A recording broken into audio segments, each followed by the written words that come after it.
何选择适合你的那款湿衣。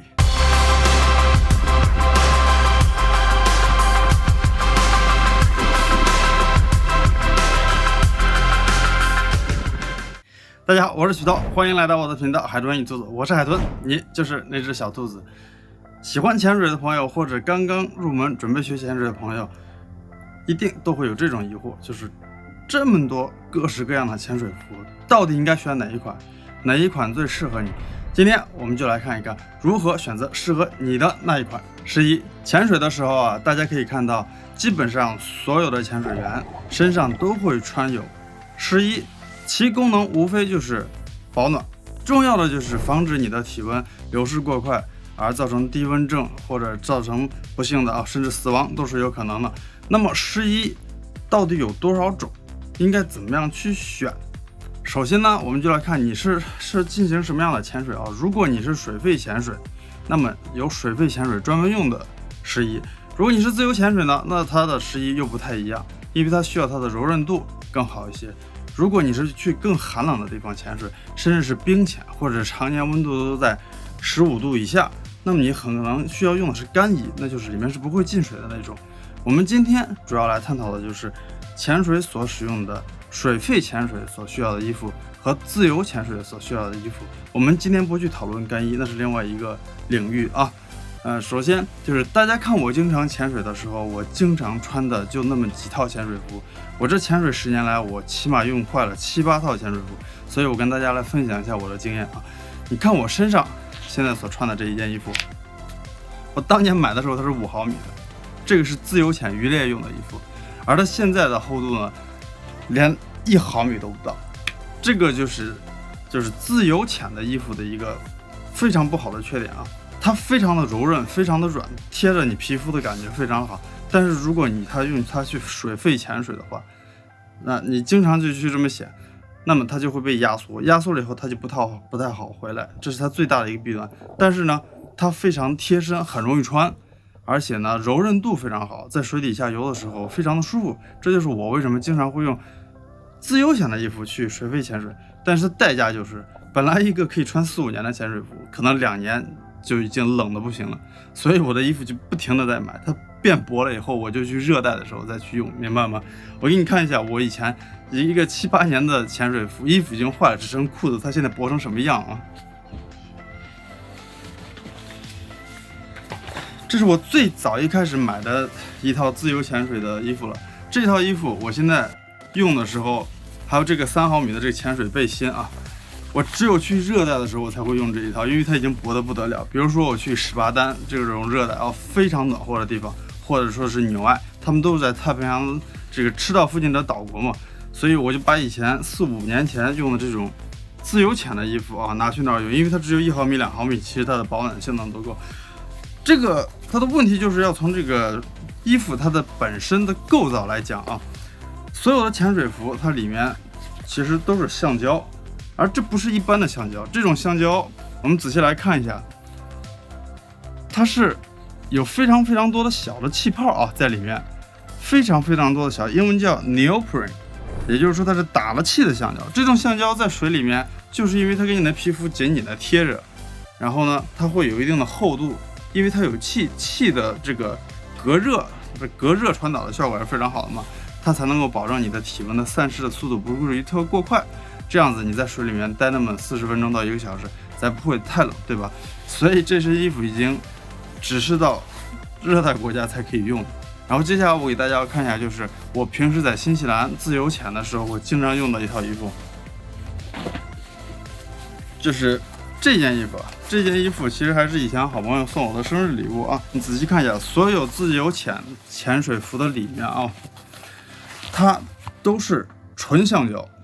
我们仔细来看一下，拿另外一个镜头仔细看一下，都是纯橡胶，看没有？它这个橡胶是直接贴着你的皮的，所以说你穿的时候一定要用肥皂水啊。这块给大家一个小的提示，就是我以前用肥皂还用过，我还试过洗洁精，那些都不要用因为用完以后在身上，如果你是出去渔猎一天的话，你回家会非常难受，它有很多那种红点点那个皮肤疼得不得了。给大家介绍一下，这个就是给小孩子用的如果你在新西兰的话，可以买这个就是 baby shampoo，给小孩子专门用的这个。小孩用的这个，它对皮肤本身就没有什么太大的伤害，所以你即便是在里面捂一天，你的皮肤出来都不会疼或者有红的起泡，这样的非常好用。所以说，你看我在新西兰平时自由潜、浮潜，我有很多影片，我穿的都是这件衣服，然后配搭的这个裤子。潜水服穿的时候，大家一定要注意宁小勿大。我说宁小勿大的意思就是，你看这个衣服它放在我身上，其实它并不比我的身子大，你是要把它撑开的，所有的贴在你身上啊，要非常的紧，你不可以能拉出来。如果像塑料袋一样，英文叫就是非常的 baggy， 你知道吧？它这样，你如果能拉动的话，那么水就能进去，水进去动，那你就一定不会觉得暖和。所以这一点大家一定要注意，潜水服选购的时候一定要贴身啊。然后你看，我再给大家看一下我另外2套自由潜水服，我经常用去水肺的另外2个区别。你看这2件衣服，看见没有？这2个是同样的上身，同样的衣服，同样的7毫米的自由潜水服，但是你看一下它们的体积。你知道我要告诉你的是什么吗？这个衣服用了4年，这个衣服用了1年。也就是说，你要用自由潜水服，你换来的是柔韧度啊，但是你损失的是它的耐久性。这件衣服已经非常不暖和了，因为它的这个橡胶啊被压缩的已经都弹不回来了。原来7毫米，现在可能只有4、5毫米。所以你看2个的体积，同样的衣服折起来以后完全不一样大，这个就非常暖和，这个就已经不行了。所以如果你想柔韧度，那你就准备换点轻一点。我给大家看一下这个袖口，你就明白我在讲什么了。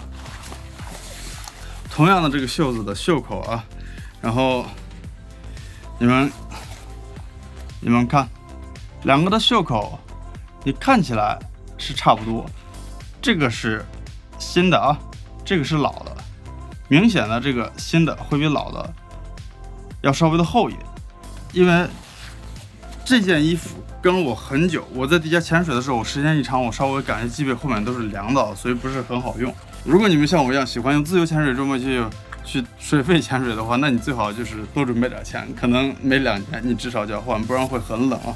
所以现在我基本上是比较喜欢用这套衣服。新西兰因为常年比较冷嘛，所以每一次7毫米你下到20米的话，衣服也被压缩了2倍了。所以原来的7毫米。到了水底下，你20米玩的时候，你可能就只剩下2、3毫米了，所以也是非常冷的啊！你不要看这7毫米，有的时候穿9毫米都不过分。接下来我给大家看一下，我经常就是正规的水肺的这个潜水服是什么样的。OK， 这个是我7、8年前第一次开始学潜水的时候啊，我开始买的这个水肺的这个潜水服。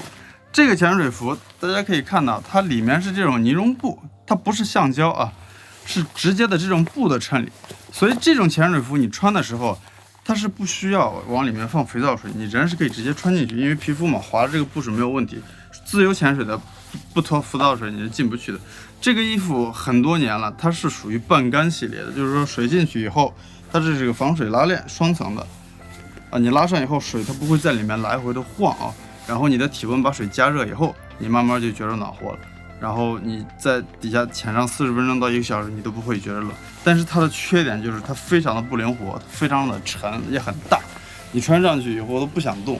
所以这是为什么这个潜水服我反而不太去穿啊？因人而异。如果你觉得 OK， 那你就买水肺的这种潜水服，它的耐久性更好一点。然后它的价格跟水肺跟自由潜水的这个价格也差不多。然后这个也是7毫米的。我为什么都买7毫米？而且在新西兰潜水的话，你一定要有头套啊！如果没有头套的话，你30%的这个热量是从头的这个部分啊就跑掉了。在热带的时候，你可以看我就是在去史巴丹、去纽外的那些影片啊，我就只是一个蓝的背心和那个绿色的潜水裤，我连头套都没有，因为那个地方你潜40分钟一点点都不冷，很多潜导直接就是短裤背心啊，然后就那么就下去了。所以热带还是很享受。在新西兰，你如果没有一套至少7毫米的潜水服，你去水肺潜水真的很冷很冷。如果你一旦到南岛或者到了冬天，那么你一定会用得到干衣。当然了，干衣是完全不同的另外一个领域，它用起来也比较麻烦一点，它个浮力控制跟这个湿衣也不太一样。在水底下，你还要用你的放气阀不断的放气啊，在这个地方有一个打气阀也要打气。以后有机会我跟大家再讨论一下干衣。湿衣最重要的一点就是要合身啊。大小一定要舒适，贴得紧紧，稍微有一点伸不开你的胳膊和肩膀都没有关系，在水底下感觉不是很明显。如果穿着很舒服、很大，然后呢稍微有点泡泡的感觉，那么这件衣服是不可以用的，下了水你一定会冷。如果你是去渔猎或者经常抓东西，你要看你的这个地方有没有一个兜啊。你比如说我的这个裤子的这个地方，它就有一个口袋，能看见吗？这个地方是干嘛？这个地方是装刀的啊。如果你被鱼线缠住，或者说是你打了鱼，你要第一时间把它杀掉，那么这个地方就非常的好用，你可以放一把刀进去。水肺潜水的湿衣上面一般不太会有这些地方，但是如果是渔猎或者说自由潜水，它一般都会设计有这个东西哦。你看，我经常去水底下潜水的时候会带2把刀啊，一般都是害怕被缠住或者怎样。这个东西就是直接插在这个裤兜里，然后这么一别，它不就进去了吗？它就出不来了。用的时候拉这根线，它直接就可以用。所以说，买湿衣的时候，身上啊多几个这个兜还是非常非常有用的。在水底下，如果你太热过热了啊，最好的办法就是拉着领子这个地方把它拉开，让水灌进去，然后呢再把底下拉开一点，然后让水放出来，这样子。有的时候是会热的啊，有的时候天气太热，或者你在潜水的地方，甚至在水面上趴时间太久，也容易中暑哦。很简单，拉开领子，让水唰全部冲进去，然后再从底下出来，晃2圈就好了。所以说非常非常简单啊。在游泳池的时候，这些衣服都不可以用。为什么？因为游泳池的水温它在27度甚至更高，在里面如果你是潜水训练的时候，你要是用这个抛鱼线，你的身上非常非常难受啊。我们一般在里面都是用短袖的这种，我给大家看一下。OK， 这个就是一个非常薄啊、非常好用的3毫米的短袖的背心啊。这个跟那个教练托马斯教练，还有就是我跟他们去拍照片的时候，我有时候经常会在游泳池穿这个，只是保持你的核心温度啊，你身体这块的核心温度，它不要去损失就可以了。然后你在水里面，在游泳池里面啊，待上那么6到8个小时，训练1天都没有问题，因为它短袖嘛，袖子这个地方更薄，胸膛这一块是5毫米啊，我能摸出来稍微厚一点，所以它这个设计的是非常非常的合理的啊，在游泳池专门使用。好，今天跟大家说了这么多啊，其实湿衣呢，大家选购的时候，它的价格它区别不会特别的大啊，主要是它的这个厚度以及你要去的深度，还有你要去的这种潜水的种类啊，决定你需要什么。那我们再来总结一下，如果你是水肺潜水，如果你想用的潜水服比较久一点，那么你就去买正规的水肺潜水，它里面是这种绒毛的衬里，不需要涂浮的时候，你就可以进去。如果你要去的比较深，20米以上，我建议你用7毫米。去热带3毫米、5毫米就够。像新西兰这种冷的国家，7毫米是打底的，必须有啊。如果你要是去自由潜水，夏天5毫米就够，热带3毫米就够。像新西兰这个地方，冬天再冷一点，你至少也要7毫米。当然了，它需要涂肥皂水，你才可以装上去，要不然它里面是直接的那种橡胶瓷的，你是一点点都穿不动的哦。湿衣还有一个好处，跟干衣比较起来，就是如果你在水里不行，你憋得一定要尿尿的话，湿衣你可以直接尿在脸没有关系，但是干衣就非常麻烦。所以说湿衣还有这个好处，而且它很便宜。谢谢大家观看这一期视频。我还有很多的潜水教学视频，希望能够帮助到大家。我把链接放在视频的左上角这个地方，大家有兴趣的话可以去看，里面将近现在已经有20个不同的这种跟潜水有关系的教学视频了啊。那喜欢这一期视频的朋友，请你们点赞、转发，然后呢有问题直接留言给我。那我们下一期再见，拜拜。